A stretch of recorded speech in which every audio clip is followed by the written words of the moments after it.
My name's Peter Lawrence, and I'm delighted to be here talking this morning with Jeff McGee from the University of Tasmania. Jeff works for the Law School and also the Institute for Marine and Antarctic Science. Jeff will be chairing an international panel at the Conference on Climate Justice, Imagining a Different Future, Overcoming Barriers to Climate Justice, that will take place in a couple of weeks in Hobart. Initially, I'd like to ask Jeff, what is geoengineering? Thanks, Peter. Geoengineering is a set of ideas which involve manipulating the Earth's system in order to offset the effects of human-induced climate change. So this is some way of reducing greenhouse gas emissions. Well, there's essentially two classes of geoengineering ideas. The first class is called solar radiation management, or SRM geoengineering, and that involves manipulating the Earth's albedo to change the amount of incoming energy from the sun in order to offset the amount of climate change that we've experienced. The second type of geoengineering is what's known as carbon dioxide removal geoengineering, and that involves large-scale removal of carbon dioxide from the atmosphere and placing it back into the earth and the oceans where it has been stored for a long time. And who possesses this technology? Is it widespread, or a very limited number of corporations or governments? Well, it's possessed, I guess, by the scientific community at the moment. These ideas mostly have not advanced much beyond the drawing board or laboratory testing stage. So it's very much they're very much ideas or technologies that are in the making. Okay. So they haven't actually been deployed yet anywhere on the planet. Not at large scale, no. Only at field testing. Laboratory testing or relatively small scale field testing. Okay, so at the moment, these technologies or ideas are essentially, held by, the scientific community in various, parts of the world. Probably more in, the traditional strength areas of science, being North America and Europe, Australasia and Japan. Mm-hmm. With scientists calling for deep cuts in greenhouse gas emissions, and to date, the failure of the global community to curb emissions, do you think it's what's the likelihood of these technologies being deployed in the near future?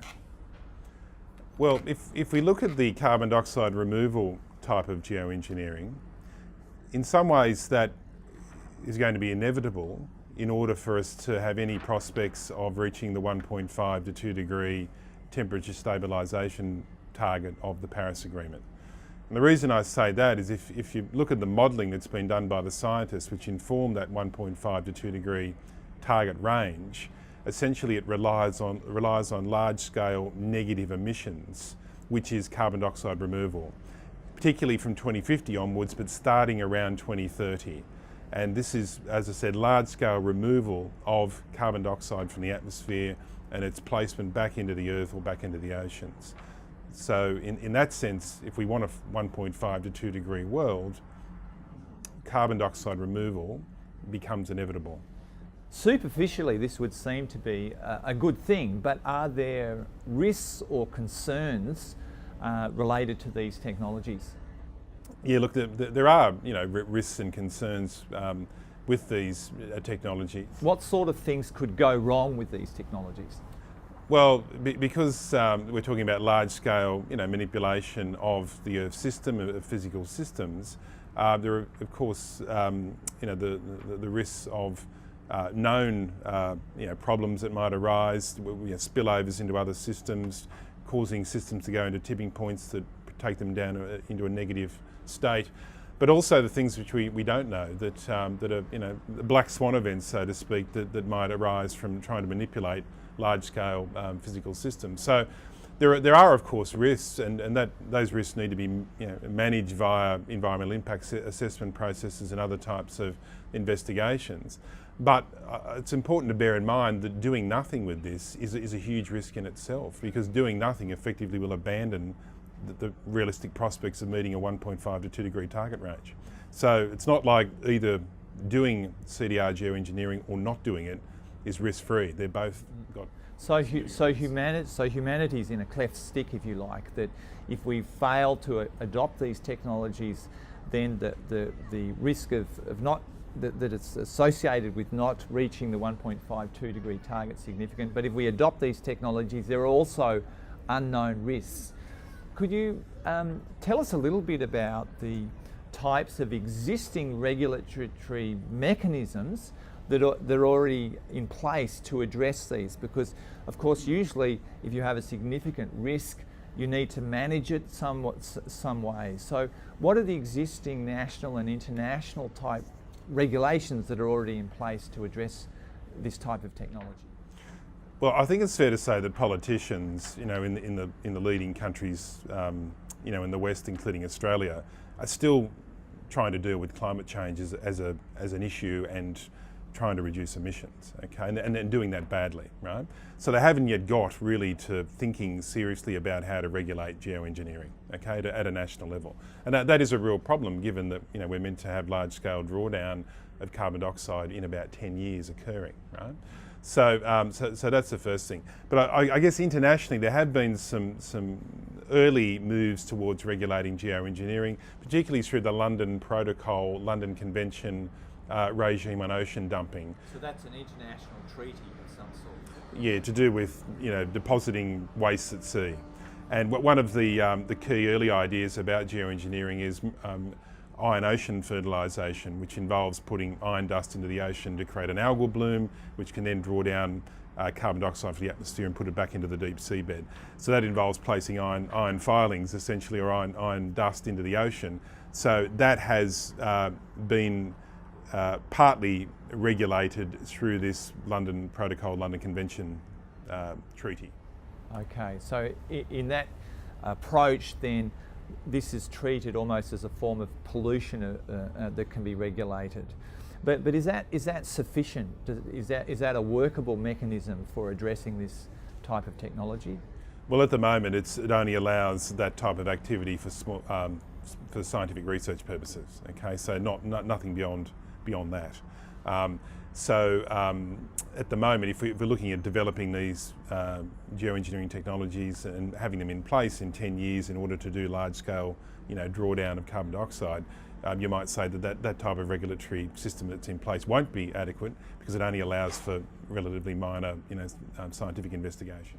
So you would have to develop some new global regulatory approach to address this technology. If that's the way forward, then where should that occur within the United Nations climate regime or law of the sea, or where should this be? Look, that's an open debate. I mean, some people say yes, we need a new global treaty, but of course we know the time involved in putting together a new global treaty is often very long. I mean, the Law of the Sea Convention took 10 years just to get agreement on the text of a treaty. We've been negotiating the targets under the UNFCCC and Kyoto for 15 or 20 years. So, a new overarching treaty might take too long. So it might be that the international sort of regulatory or law response is more one of existing regimes trying to deal with the issues, such as the London Protocol, London Convention, making some moves in that direction. Recently there was a paper published by one of the scientists attached to the panels under the ozone regime that analyse technologies under the ozone regime, and this person suggested that perhaps geoengineering technologies could be assessed under the ozone regime technology panels. So you're seeing various different existing regimes starting to engage with the issue of geoengineering. That's probably the more likely path it'll take. Because, as I said, trying to get agreement on a new global convention or treaty would be difficult and would probably time consuming. So you've emphasised it's more likely that we tweak existing regimes. What happens in the meantime if individual states that are more technologically advanced move ahead with this technology? Could individual countries impacted by the technology itself, could they block the utilisation of this technology under existing international law rules? Well, of course, leaving aside treaties, there's the body of international law known as customary international law that all states are essentially bound to. And one of the key international environmental law principles in customary international law is what's known as the no harm rule, or the rule against causing transboundary harm. So there are certainly requirements under that rule in terms of one country doing things within its own borders or even in international space that might spill over and cause negative effects in the territory of another country. Okay, but the trouble is, in terms of what you're saying about blocking, the way the no harm rule operates, it's usually after the event that it comes into operation. So it allows for action to be brought after the event against the country, so, to seek compensation effectively. It's not so good at actually allowing a blocking or an injunction to prevent activity from occurring. Okay. Just turning now to the risks associated with this technology, and also the risks of not utilising it. Are these risks spread evenly in terms of different countries? No, they're not. As a good example, the solar radiation management type of geoengineering, which the most, I guess, advanced ideas about that involve placing sulfate particles into the atmosphere in a similar way to which volcanoes do this in a natural way. For instance, back in the early 1990s with the Mount Pinatubo volcano in the Philippines, it naturally placed these various particles into the atmosphere, and the effect was to drop the temperature of the planet by about 0.5 degree over 18 months. Okay, so if humanity chooses to do that deliberately, that may drop the temperature of the planet 0.5 degree or more, perhaps, but the actual flow-on effects from that aren't evenly distributed.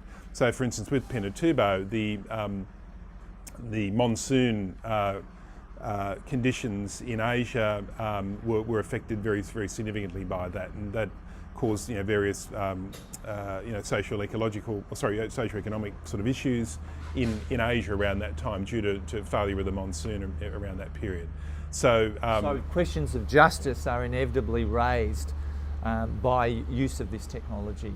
Potential use of this technology. Yeah, exactly. Not only procedural justice in the sense of who should have the right to decide to use solar radiation management, and who should have a voice in decision making in relation to use of solar radiation management. So they're procedural justice issues, but also, I guess, what I was just talking about then, these substantive justice issues in terms of the distribution of the good things and the bad things that come from it. They aren't even.